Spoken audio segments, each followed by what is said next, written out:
for being on time, and I also apologize for the technical difficulties we faced prior to being online. In no way is this representative of our opinions of the importance of your time, and we thank you for sticking around and being a part of this conversation. The conversation we're about to have is focused mainly on the proposals of solutions, despite, for context, expounding and presenting the problems that the education system faces. To this extent, we will be reading a presentation. Thereafter, myself and Rasheen will be very happy to take whatever questions that persons may have for there to be expounding on the issues or an explanation where there may be misunderstanding. If there is ever an example of the incompetence of the Jamaica Labour Party government in the execution of their mandate, the current unpreparedness for the reopening of public school system is one such. We find this to be extremely worrying for the first year of return to full year of normalcy since the COVID-19 pandemic dramatically impacted the learning experience of over 200,000 Jamaican children. Indeed, almost every aspect to a smooth school reopening that falls under the control of government is in a state of disarray. This serves as an handicap to the school's management teams and a further risk to the successful education of our Jamaican children. The areas of greatest concern include: 1, the migration of teachers and thus the impending shortage of learning facilitators into the new year; 2, late and insufficient furniture; 3, poor implementation of the 6th Farm Pathway Program, otherwise called the 12 and 13 plan; limited availability of books for the book rental system; and the inadequately funded free education policy. We start with the high migration of teachers and the threat that that creates for our education system.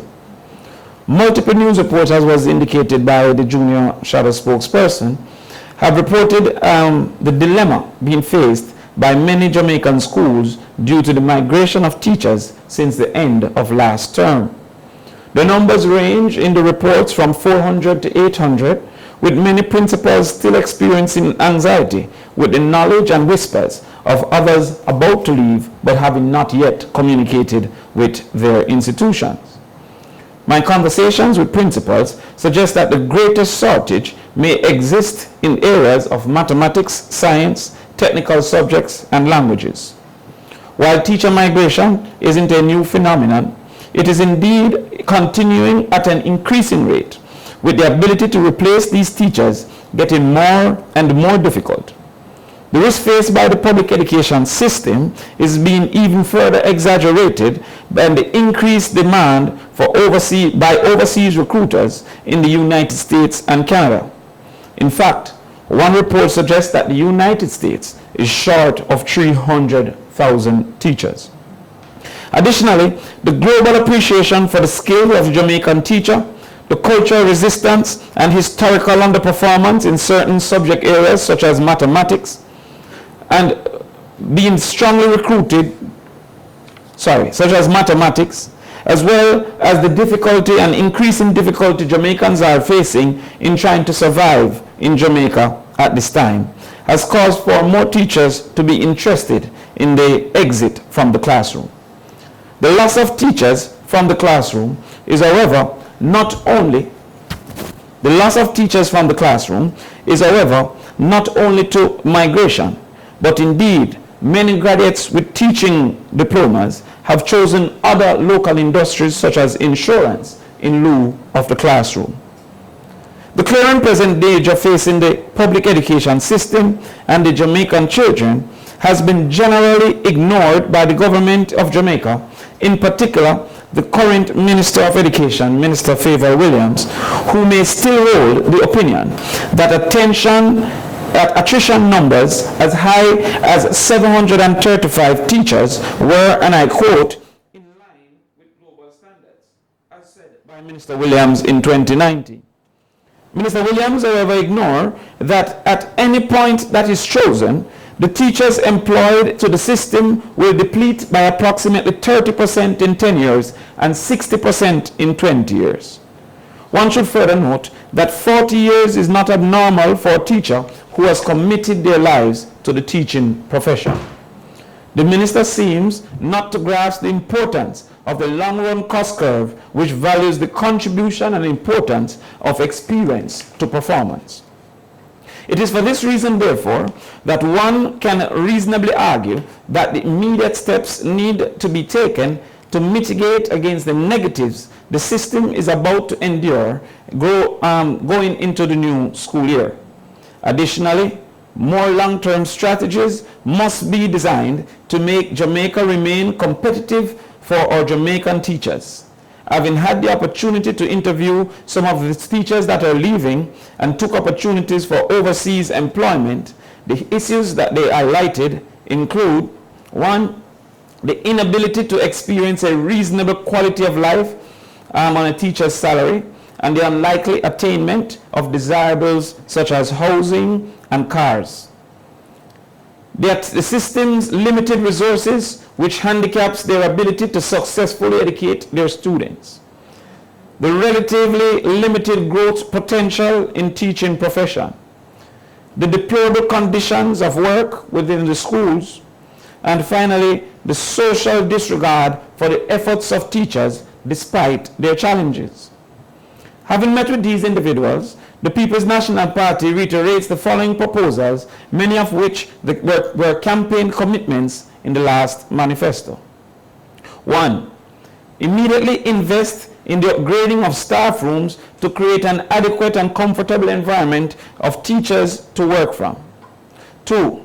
Consider motor vehicle concessions of varying percentages for teachers serving 5 years, 10 years, and 15 years, unbroken. 3. Reduce student loan by 5% for every year the teacher stays within the public education system. 4. Arrange for special teachers limit of possibly $14 million per person from the NHT with a 1% interest rate, which transforms to the normal loan once the teacher leaves the system. 5. Negotiate package deals with telecom communication providers for teachers to receive internet free of cost as a necessary tools of trade in this information age. 6. Create teacher/public sector housing schemes with rent control strategies in desirable communities that could be facilitated by the HAJ. 7. Review the funds being allocated for a STEM school for students to a STEM school for teachers, just training the trainers. 8. Hold further negotiations with private sector practitioners to offer teachers adequate discounts. 9. Reduce the red tape for principals to fill temporary spots in the short term with retired and pre-trained teachers. 10. Negotiate with the private sector to allow staff so inclined to take 2 3-hour sessions to practice or participate in teaching courses that are in shortage. 11. Offer teaching training free of cost during the summer months for all university students, and welcome others with degrees and diplomas who may be willing to consider teaching at some point in the future. 12. Recruit retired teachers in the role of mentorship to assist less experienced teachers. We believe that this will assist in the immediate mitigation of the current problems being faced by principals to recruit teachers, but also it will assist in ensuring that Jamaica remains more competitive when teachers are being recruited for all spots in this world. The second issue of great concern is a shortage of tools of learning. Equally, there is a grave concern with within the opposition benches about the great shortage of rental books going into September 2022. Indeed, communication with principals suggests that between 20 and 60% of our students will not be able to get all the books due to them on the rental system. Additional interviews with parents indicate that last year some children got none of their rental books because of the shortage of rental books within the system. This comes at a time when many Jamaicans are finding it difficult to get the books on the current list distributed for purchase. Worse yet, to ask for them to provide subsidy to the government by purchasing books, promised to them on the rental scheme. My research of principles suggests that the shortage of books increases as one moves away from traditional schools to non-traditional schools. And this, indeed, is a further problem. While the government and its apologists will be quick to argue that the lack of care or the low return rates has contributed to this circumstance, it does not negate the fact that simply by usage, there will occur these effects, damage to these books. Additionally, necessary replacement quotas in all rental businesses has been set and is the norm within this type of affair.